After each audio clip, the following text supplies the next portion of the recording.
channel. My name is Brian. Man, it has been crazy. I'm just getting off of work, realizing that my camera's a little bit crooked, but I don't care. We're gonna go on with this video. So today is an awesome day. I've been waiting for this something to come into the mail, and that something is, check this out.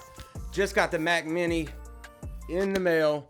It is the 8-core version. It's got 16 gigabytes of RAM. I went with the 256 megabytes of memory.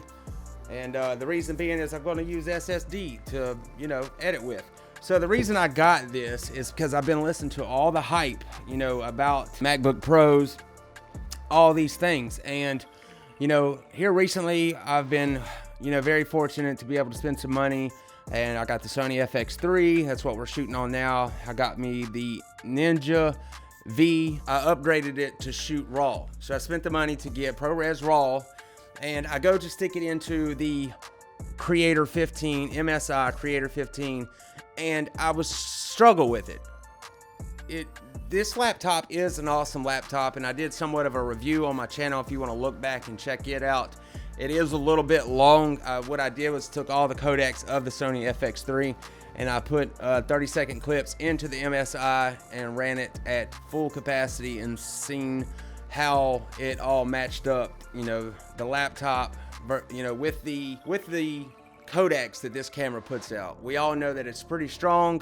From my understanding, it's not as tough on your PC as Canon R5 8K RAW, but still yet it's some pretty tough stuff on your machines. So when all this started happening and I realized that I wasn't able to get the RAW settings that I wanted, the ISO, different things like that. From what I've seen, I'm still learning all this as I go. I'm teaching myself all this. So from what I've seen, like with Blackmagic RAW and messing with Canon RAW, when you put in a raw file into a computer or into a editing software, you have the options to edit it and change your ISO, all them different raw settings that you get when you're trying to shoot raw is what I'm getting at. And I wanted that, and I noticed that I wasn't getting that with the ProRes RAW in Adobe. So I did some research, came across the M1, and I seen how fast it was and how exciting, this all seemed to be. And here we are coming up on June 7th, which is when, Apple is doing their next look. But I know they're about to release some new stuff. So what I wanted to do by ordering this Mac Mini is, one, test out the M1 chip, right? Compare it against my, Windows machine and see if this is worth the investment of buying the new MacBook Pro when it is released with the MX or the M2 chip. I'm looking forward to it. I think it is going to be what I want, but with the M1 and with Mac, obviously you get to edit with Final Cut Pro. Now, when I started my journey on wanting to become a YouTuber or filmmaker, I was set on getting a MacBook Pro. That is what I wanted. Well, with my finances at the time, it wasn't, allowing me to get the MacBook Pro that I wanted and a camera.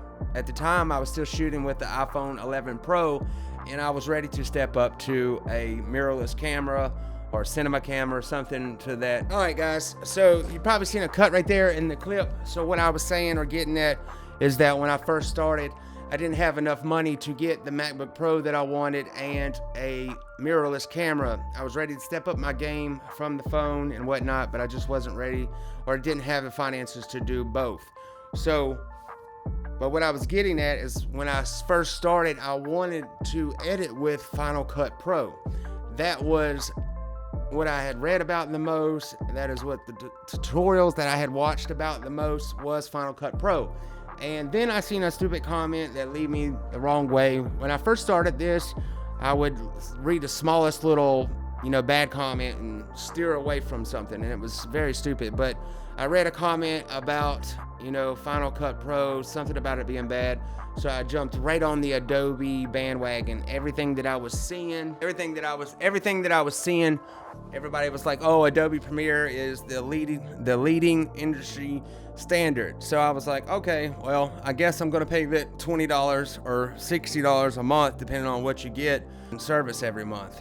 that's what I started with. And I picked up a Windows laptop. And another reason I started with Windows was because I got an excellent deal on an Omen gaming PC. And at the time, I didn't know a whole lot about what you needed inside of a computer or laptop in order to edit video files. All I knew is you needed a really good graphics card and a good CPU, but as far as like the numbers and which one's better and this and that, I really didn't know my specifics. So anyway, back to this. So like I said, I got this to pair it up to this and see if it is worth me really making the full switch from Windows to Mac. Now, like I said, my first initial, I was going to go for Mac. I love Apple and the Mac processing. I've always wanted a MacBook Pro, and I've always had iPhones. I love what they do, their whole setup. I love Apple. Anyway, so let's get on to it. This is going to be the first kind of part of this video. My studio is in a wreck. I mean, there's boxes everywhere, this and that. I went and bought a cheap, keyboard and a cheap mouse with a wire because a cheap mouse with a wire because I read that you had to have those things in order to start up the Apple Mac Mini. So that's why I went out and bought those today. And also I went out and got this right here. We got a 32-inch gaming monitor here. Now, this is a pretty good monitor. It's 4K, or it may not be, but it is not the monitor that I'm going to settle on. Another thing that I have learned, and that if you are wanting to get into video editing and things like that, you need a screen that is 100% color corrected. If I'm saying anything wrong here in my videos, please, leave a comment down below and help me pick up to speed on what I'm saying wrong or not when it comes to these specs and what you do need and not need. I am not a perfect teacher by no means. I am a learner, just like the next guy who is wanting to start a YouTube or has got a YouTube and is working on making their videos and getting videos out. So don't crush me too bad in the comments, but guys, I'm new to this and I love it, and I am pushing myself every day to get out here and do it and make a video, edit something, and push something out. Kind of off topic real quick, but to what I was saying, I probably make 4 to 5 videos before I even put one out, because to get better, you have to learn, make, repeat. Matty Apoya says this a lot. That's one person I learned it from. And have you ever heard of the 10,000 hour concept?